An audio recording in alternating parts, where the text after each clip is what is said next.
فيلم النهاردة هو فيلم مصنف انه رعب وإثارة، واسم الفيلم ذا تانج. فلو انت بتحب النوعية دي من الافلام اكتب رأيك في كومنت عن نوع الافلام المفضل بالنسبة لك، واعمل لنا لايك علشان بيساعد في اني اكمل في النوع ده من المحتوى. ومش هطول عليكم، مشاهدة ممتعة. احداث فيلمنا بتبتدي في سنة 1946 في ليلة كانت مطر، وبيظهر بيت وبيكون كل افراد الاسرة نايمين الا ابوهم، وبيبان عليه انه بيسمع صوت وبينزل لمكان تحت الارض عشان يعرف مصدر الصوت جاي منين. وبعدها الاب بيصرخ وبيحاول انه يخرج من الفتحة اللي نزل فيها، بس مش بيعرف، وكان في حاجة بتشده ومش بيعرف يطلع. وبعدها بتنقلنا الأحداث لسنة 1978 مع جورد وجوزها بين، بس بيدخل عليهم راجل غريب وبيكون محامي، وبيكون بيسأل عن بين، وبيبلغه إن أمه اللي توفت كانت بتمتلك أملاك ليه في منطقة الخليج. بس بين بيكون مستغرب من الكلام اللي بيسمعه لأنه ما يعرفش حاجة، أو إن أمه كان عندها أملاك من الأساس. بس المحامي بيبلغه إن ده شيء طبيعي وبيحصل كتير، إن الورثة يعرفوا حقائق بعد موت أهليهم. وبعدها المحامي بيسأل بين عن أبوه وأخته، وبين بيبلغه إن أبوه وأخته ماتوا في حادثة. بس المحامي بيصدمه وبيقوله إن أمه كذبت عليه، لأن أبوه وأخته ماتوا وهم بيعوموا في بحيرة في منطقة الخليج، وإن محدش لقى الجثث بتاعتهم لغاية دلوقتي. فبين بيستغرب جدا وبيبلغه بين إن أمه كانت قليل ما كانت بتتكلم عن أبوه وأخته. وبعدها هيقرر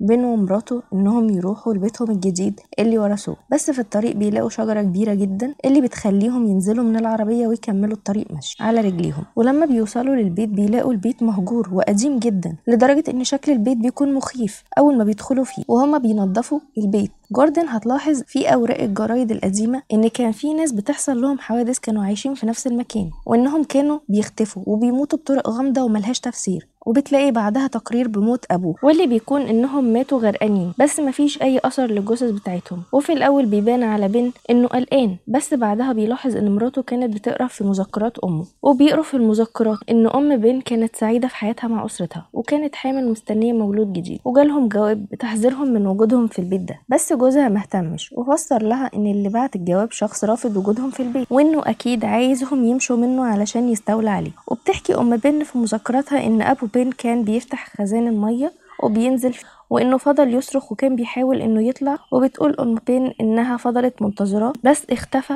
وافتكرت انه غرق. وبعدها اختفت بنتها. وبعدها بنت بين بتسمع صوت غريب وبتخاف، ولما بتروح ورا مصدر الصوت بتلاقي السجادة اللي على الارض بتتحرك، فبتخاف من اللي شافته وبتروح على اوضة ابوها وامها وبتحكي لهم عن اللي حصل. ولما نزل بين اوضة بنته ملقاش اي حاجة. وبعدها بيقرر بين انه يدور في باقي البيت، ومراته فضلت هي كمان تدور. وجوردن بتطلع بره البيت وبتكون سامعة صوت قريب منها، بس الليلة بتعدي وبيجي تاني يوم. وساعتها جوردن هتقترح على بين انهم يبيعوا البيت ده لانها مش مرتاحة للمكان. وبعدها هيلاحظ بين ان في مشكلة في المية اللي هيخليه ينزل للخزان علشان يفتح المحبس بتاع المية. وبعدها هيحاول بين انه يكتشف المكان اللي هو فيه، وبيلاقي بين حاجة غريبة في الارض وبياخدها. ولما بيطلع للبيت بيكتشف انه كائن شكله غريب، بس مش بيكونوا عارفين ايه ده، فبيحتفظ بيه بين. وبعدها بنت بين كانت بتتمشى وبيلفت نظرها فتحة الخزان، ولما بتبص من الفتحة بتشوف كائن مرعب جدا وبتخاف وبتترعب من اللي شافته. وبسبب صرخاتها بين وجوردن هيجروا عليها، وبتقول لهم البنت عن اللي شافته. بس بين بيقول لبنته انهم عايشين في غابة وده طبيعي انها تشوف كائنات غريبة. وهما بيتكلموا بتيجي واحدة وبيبان عليها انها عارفة المكان كويس جدا،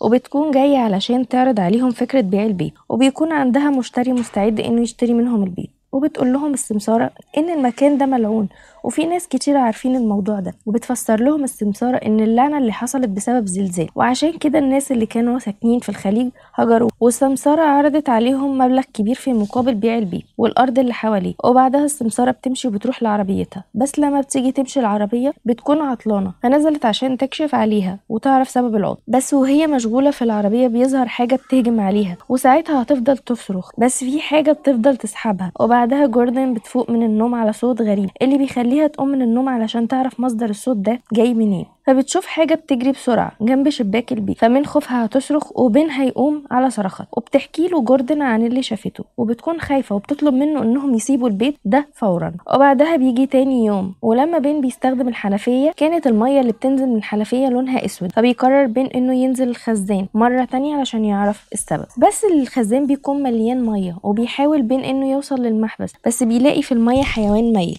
وفسر بين ان سبب تغيير لون المية هو ان الحيوانات بتموت في الخزان الخزان، وان الاصوات المرعبه اللي بيسمعوها اكيد من اصوات الحيوانات دي. وبيكون بين لاقي سلسله في قلب الخزان، وبيكتشفوا ان السلسله دي بتاعت اخت بن الصغيره عن طريق الصور القديمه بتاعته. وبعدها بن اتاكد ان اخته ماتت غرقانه في الخزان. وبعد اللي عرفه بن كان لازم يبلغ الشرطه. وهو في الطريق لعربيته بن بيشوف عربيه السمساره اللي كانت جايه لهم عشان يبيع البيت والارض. وهو بيدور بين العربيه بيشوف جثه السمساره ميته في قلب الغابه، وراح للعربيه بتاعته عشان يبعت استغاثه عن طريق اللاسلكي. وفي نفس الوقت ده جورد بتشوف خطوات بالميه على الارض، وان الخطوات دي بتكون رايحه في اتجاه الاوضه. فبتحاول جورد انها تفتح الباب، بس مش بتعرف تفتح الباب اللي بيخليها تروح تدور على المفتاح علشان تفتح بيه باب الاوضه. ولما بتفتح الباب جورد بتلاقي باقي المذكرات بتاعت بن، فبتقراها. بس وهي بتقراها باب الأوضة بيتقفل عليها، وبتحاول جورد انها تفتحه بس مش بتعرف، اللي بيخليها تكسر شباك الأوضة وتطلع منه. وبتجري جورد وبتكون خايفة على بنتها. وفي نفس الوقت ده كان بن جاي جري علشان يلحق عيلته. ولما بيدخل عليهم جورد بتبلغه انهم لازم يسيبوا البيت ده فورا، لانها حست ان كان في حاجة في الخزان وان الشيء ده بيتحرك، وانها شافت اثر رجله على الارض. وبن بيبلغها باللي شافه، وانه شاف جثة السمسارة في الغابة جنب عربيتها.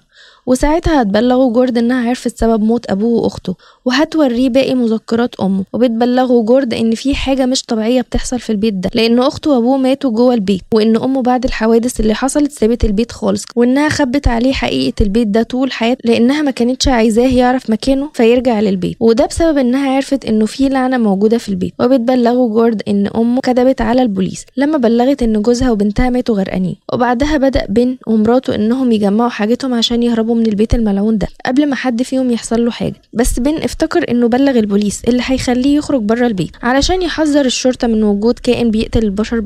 بس الشرطي بيكون وصل لمكان عربيه السمساره، بس وهو في العربيه بيظهر كائن غريب فوق عربيته، وبيفضل يقرب الكائن الغريب ده من الشرطي. وقبل ما الشرطي يضرب عليه النار الكائن الغريب بيكون هجم عليه وبيسحبه للغابة وبيقتله. وبن بيسمع صوت صراخ الشرطي فبيروح عشان ينقذه، بس بن بيشوف الكائن الغريب وهو بيسحب جثة الشرطي لقلب الغابة، فبيخاف بن من اللي شافه وبيطلع يجري على البيت. وبيحكي بن لمراته اللي شافه، وهيخاف بن انهم يخرجوا من البيت لان الكائن الغريب ده بره وانه احتمال يهاجمهم. فهيقرر بن انهم يحموا نفسهم وهم جوه البيت، بس جورد بتكون خايفة انها تفضل موجودة في المكان ده. فبيقرر بن انه يحط خطة يقتل بيها الكائن الغريب، وهو انه يستدرج الوحش لخزان الميه وبعدها يولع فيه باستخدام البنزين اللي موجود عندهم. بس جورد بتكون خايفه وبتكون شايفه ان خطه جوزها ممكن تفشل ويموتوا كلهم، بس هيقنعها بن انها تاخد بنتها وتستخبى وهو هينفذ الخطه لوحده. وفعلا بيبدا بن انه ينفذ خطته وبينزل الخزان. بس بن لما بينزل الخزان هيشوف جثه الشرطي اللي قتله الكائن الغريب، فبيبدا انه يخاف اكتر. بس بن بيتمالك اعصابه وبيحاول انه يقفل محبس الميه اللي بيملى الخزان. وبن وهو في الميه هيحس بوجود الكائن الغريب ده، والكشاف اللي معاه هو كمان بيتقفل فمش بيشوف حاجه بسبب الضلمه. فهيقرر بن انه يولع في البنزين اللي موجود معاه عشان يقتله، بس بسبب الميه بيفشل انه يولع في البنزين. وساعتها هيقرر بن انه يهرب ويخرج من الخزان، بس الكائن الغريب كان بدا انه فعلا يهاجمه وانه يهجم عليه. وبيكتشف بن انهم اكتر من واحد، وبيبداوا الكائنات الغريبه دي انها تهاجم البيت اللي موجود فيه جورد وبنتها. واحد من الكائنات الغريبه دي هياخد البنت وبدا انه يجرها، وجورد كانت عايزه تنقذ بنتها بس كان في كائن تاني بيهجم عليها. وبتلاحظ جورد انها لما وجهت نور الكشاف اللي معاها على الكائن الغريب ده بعد عنها وهرب. وبنعرف ان بن قدر انه ينجو من الموت، بس بيبلغ مراته ان بنتها موجوده في الخزان. وساعتها هتقرر جورد انها تنزل بنفسها عشان تنقذ بنتها، وبتغرق جسمها كله بالبنزين. ولما بتنزل جورد الخزان بتفضل انها تنادي على بنتها لغايه ما بنتها بترد عليها، وبتطمن جورد ان بنتها لسه عايشه. وبتحس جورد بوجود الكائن الغريب فبترمي البنزين على الميه، وهتحاول انها تقتله لغايه ما تتمكن ان هي تطعنه، وفعلا بتقدر انها تموت. وهتروح جورد لبنتها علشان تاخدها وتهرب قبل ما يهجم عليهم الكائن ده تاني، بس بسبب الخوف البنت بتكون خايفه وبتتحرك من مكانها لغايه ما هيظهر الكائن التاني. وساعتها جورد هتستخدم البنزين اللي معاها علشان تولع فيه، وبتاخد بنتها وبتخرج بسرعه من الخزان، وبتقفل باب الخزان وبتحط بنتها في العربيه. وبعدها جورد بترجع لجوزها بن علشان تنقذه، بس اثناء ما كانت جورد بتحاول انها تنقذ جوزها الكائن بيفتح باب الخزان وبدا انه يهاجم البنت اللي كانت مستخبيه في العربيه. بس بتكون جورد وجوزها وصلوا للعربيه، وقبل ما يهربوا جورد بتوجه المسدس في اتجاه الكائن الغريب ده وبتقتله وبيهرب. وبينتهي الفيلم على كده. ولو عجبك المحتوى ما تنساش تعمل لايك وتشترك في القناه وتقول لنا رايك في كومنت. وسلام.